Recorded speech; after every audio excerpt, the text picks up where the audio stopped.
Hi! Hi guys! Ngayong araw, gagawa ako ng gamot ko sa knees ko, sa mga sakit sa katawan. May nagsasabi sa akin na ang buto daw ng avocado, ito ang mabisang paraan para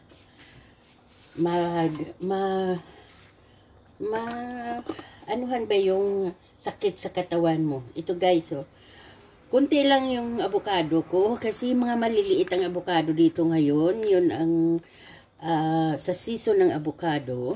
Pero mga masarap din. Ito siya ang liliit. So ang gagawin ko niyan, gadgarin ko ito dito kaya sa mga malalaki kasi gadgarin ko ito at saka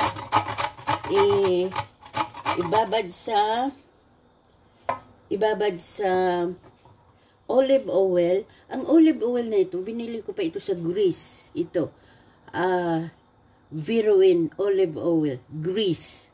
Kaya ito nakabili ako doon ng pero maganda daw ito. Tapos ibabad ko, ilalagay ko dito sa sprayer para paggabi bago ako matulog, spray ko yan sa masasakit na mga bahagi ng katawan ko. Tingnan natin guys, sasabihin ko sa inyo pag epektibo para makagawa din kayo. Kaya ito ang dapat gawin. Gadgad mo lang siya ng pinong-pino. Tapos lalagyan, ibabad siya na after 24 hours. So, kaya bukas, pwede ko na ito magamit. Kaya guys, abang-abang lang para makita nyo kung anong mangyayari. Okay? Kung epektibo talaga o hindi. Kaya, itry natin.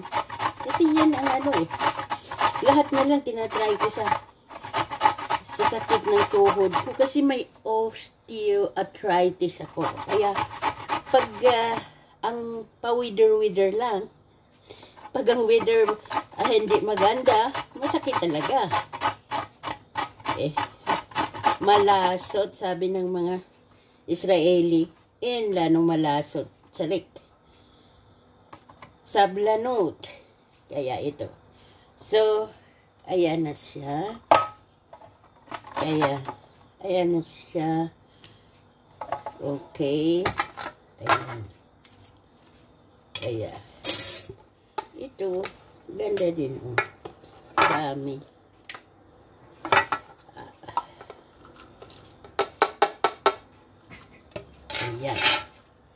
Ayan. Nagad na. Ayan.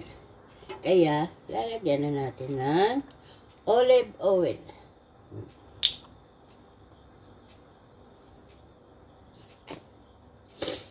Uy. Sana epektibo.